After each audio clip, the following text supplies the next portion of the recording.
నమస్తే. ఇన్నాళ్ళు నన్ను సపోర్ట్ చేస్తూ, ఎంకరేజ్ చేస్తూ మీ ప్రేమని నాకు అందిస్తున్న ప్రతి ఒక్కరికి కృతజ్ఞతలు. అలాగే ఈ వీడియో కూడా ఖచ్చితంగా మీకు ఉపయోగపడుతుంది. లైక్, షేర్ అండ్ సబ్స్క్రైబ్ చేసి మీ సపోర్ట్‌ని నాకు అందించండి. అలాగే ఈ వీడియో పట్ల మీకున్న అభిప్రాయాన్ని కామెంట్ సెక్షన్‌లో కామెంట్ చేసి తెలియజేయండి. ఇప్పుడు వీడియోని చూద్దాం.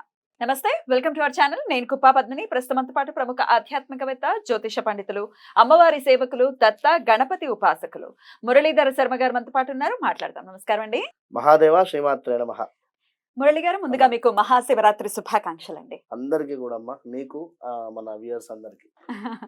మీ గుళ్ళో ఈశ్వరుడు కొలువు తీరి ఉన్నాడు. చాలా అద్భుతంగా, అంటే వెనకాల త్రిశక్తులు ఉంటారు. లక్ష్మి, పార్వతి, సరస్వతి. అలాగే వాళ్ళకి ముందే ఈశ్వరుడు ఉంటాడు. చాలా చాలా అందమైనటువంటి గుడి మీ గుడి. సో ఎలా జరుగుతుంది మీ గుళ్ళో విశేషంగా ఈ సంవత్సరం స్వామివారికి అర్చన? అలాగే ప్రతి ఇంట్లో కూడా ఈ మహాశివరాత్రి నాడు ఎలా స్వామిని అర్చించుకోవచ్చు? తప్పకుండా తల్లి.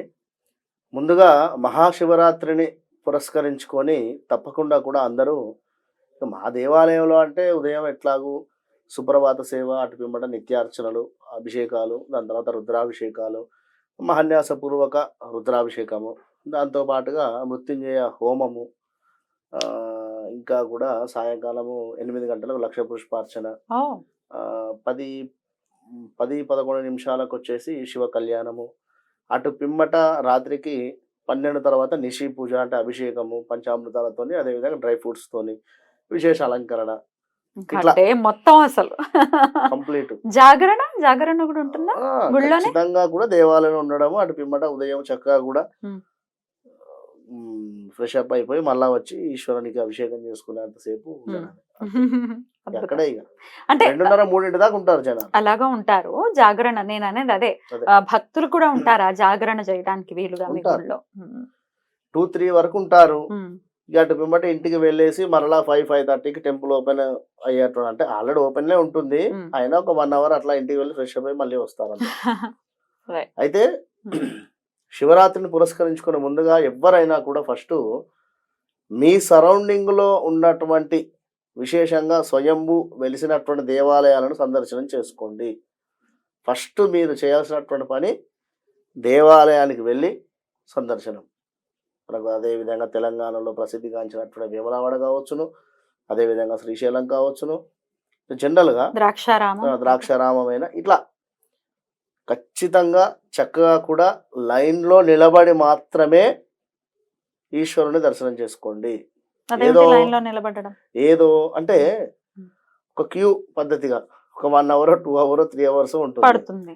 అలా అని చెప్పి ఎవరినో పట్టుకొని లేదా అలా వెళ్ళేసి విఐపి దర్శనం, విఐపి దర్శనాలు కాకుండా కష్టే ఫలి, ఎంతనైతే మనము కష్టపడుతూ ఉన్నామో ఒక రూపాయి వస్తుందో మన కష్టానికి దగ్గర, ఆ ఫీలింగ్ వేరే ఉంటుంది.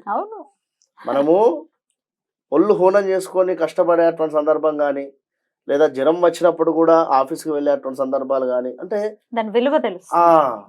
కనుక మీరు శివరాత్రి రోజు ఖచ్చితంగా కూడా క్యూ పద్ధతిలో పాటించి వెళ్ళి అభిషేకము లేదా అర్చన లేదా దర్శనం, ఏది భాగ్యం మీకుంటే అది చేసుకునే, స్పర్శ దర్శనం అయితే స్పర్శ దర్శనం. అంతేకాని అంటే ఇది ముందుగా మీరు చేయాల్సినటువంటి పని. ఏది మీ సరౌండింగ్లో ఉన్నటువంటి స్వయంభూ వెలిసినటువంటివి. ఇక లేదు ఏదో దేవాలయం ఉంది మా యొక్క ఇంటి దగ్గర అనుకుంటే చక్కగా కూడా ఖచ్చితంగా రుద్రాభిషేకం చేసుకోండి మస్ట్. ఎందుకు అంటే ఎవ్వరి పరిస్థితులు బాలేవు. ఏ జాతకం చూసినా కూడా అసలు ఊహించని పరిణామాలు జరుగుతూ ఉన్నాయి. ఎందువల్లండి? వాస్తవానికి కూడా సిచ్యువేషన్స్ ఎందుకు అంటే గ్రహస్థితి బాగాలేదు.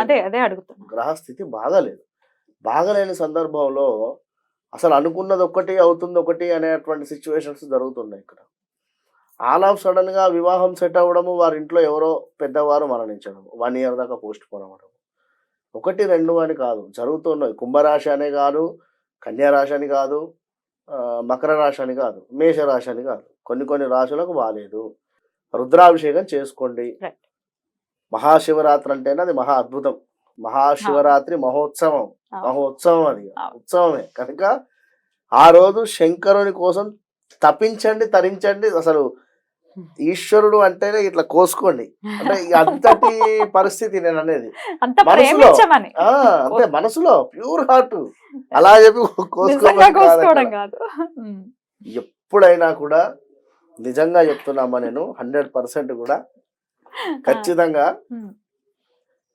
Pure heart Yeah. ఇది మాత్రం నేను చెప్తున్నాను.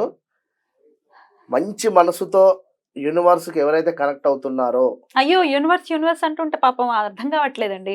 విశ్వం విష్ణుర్వ షట్కారు అంటూ విష్ణు సహస్రనామం మొదలైంది యూనివర్స్ తోటే, పాపం అర్థం కావట్లేదు. యూనివర్స్ లో ఉండేది మనకు ఈశ్వరుడే, అమ్మవారు కావచ్చు ఎవరైనా. Right. అక్కడ ప్రకృతికి కనెక్ట్ ఎవరైతే అవుతారో మంచి మనసుతోటి ఓకే ఇది నాకు మంచిగానే అయ్యింది సంతోషం, లేదు ఇది నాకు జరుగుతున్నది పర్వాలేదు నేను ఓర్చుకుంటాను, ఇలా అదే ధైర్యాన్ని పెంపొందించుకోవాలి. ఇలా అలా ధైర్యం ప్రతిదీ రావట్లేదు అనుకొని మెచ్యూరిటీగా యూనివర్స్ కు అదే ఆ యొక్క భగవంతుకి కనెక్ట్ అవుతూ మీరు ఏ రెమెడీ చేసినా పనిచేస్తుంది. ఎలాంటి రెమెడీ చిన్న అర్చన చేసుకోవడం కూడా పనిచేస్తుంది. అయినరా కనెక్ట్ అవ్వాలి. భక్త సులభుడు ఈశ్వరుడు, చాలా చాలా భోలా శంకరుడు అని ఊరికే పేరు రాలేదు. ఆయనను తలుచుకున్నంత మాత్రాన్ని అయ్యో నా బిడ్డ తలుచుకున్నాడు, అందుకే కదా జగదపితరో వందే పార్వతీ పరమేశ్వరం అని అంటారు. సో తండ్రిని ఇంట్లో ఎలా కలవమంటారు మరి? తప్పకుండా అదే నేను ఒకటే చెప్పబోతున్నాను, వాళ్ళకి చెప్తాను చివరిలో. కొంచెం లెంత్ అవుతుంది వీడియో, అందరూ కూడా స్కిప్ కాకుండా చూడండి. అంటే ఒకటే,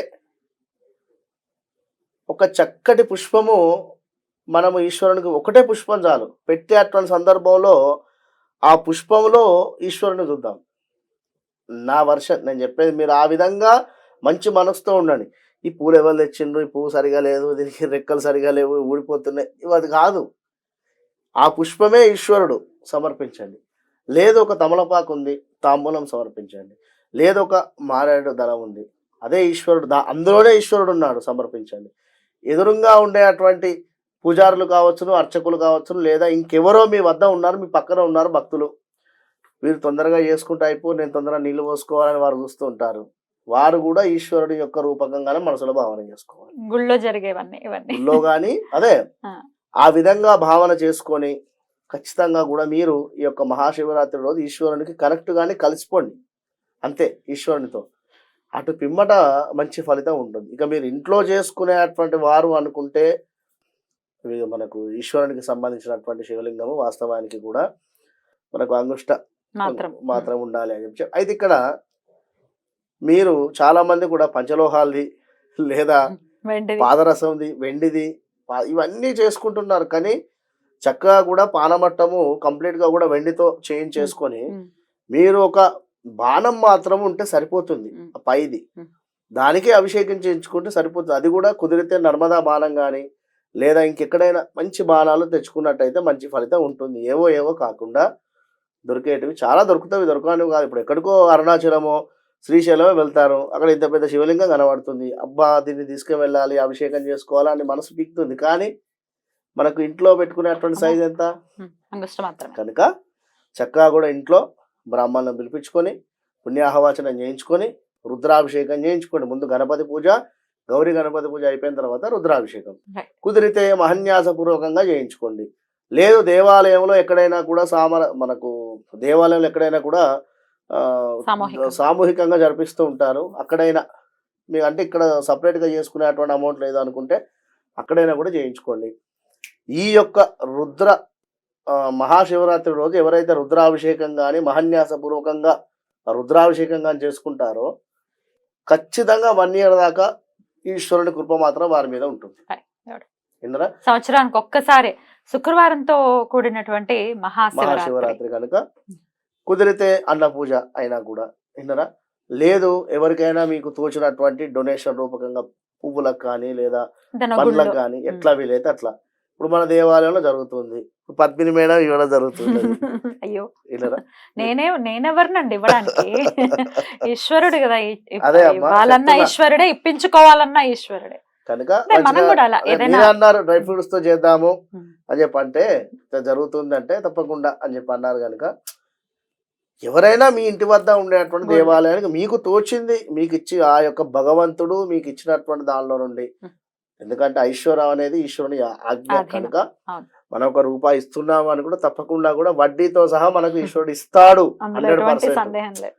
అట్లా కనుక చక్కగా కూడా ఈశ్వరుని ఈ విధంగా మహాశివరాత్రి రోజు పూజించుకోండి. తప్పకుండా తప్పకుండా. విన్నారా? రైట్. అయితే హా. కుదిరితే ఉమ్. ఆ రోజు నాడు ఉమ్. హోమం కూడా చేయించుకోండి. ఎట్లా ఎక్కడైనా ఏమైనా అంటే సామూహికంగా కానీ లేదా మీ ఇంట్లో అయినా కూడా ఎవరైనా తెలిసినటువంటి వారు ఉన్నట్టయితే ఏం హోమం రుద్రహోమం అండి? రుద్రహోమం చేయించుకోండి. ఎక్కడైనా కళ్యాణము జరుగుతుండే అటువంటి సందర్భంలో వివాహం జరగటం లేదు అని అనుకునే రైట్ రైట్ అండి. థ్యాంక్ యూ సో మచ్ అండి. మరొకసారి మీకు మహాశివరాత్రి శుభాకాంక్షలు. మీకు నమస్కారం. కూడా అందరికి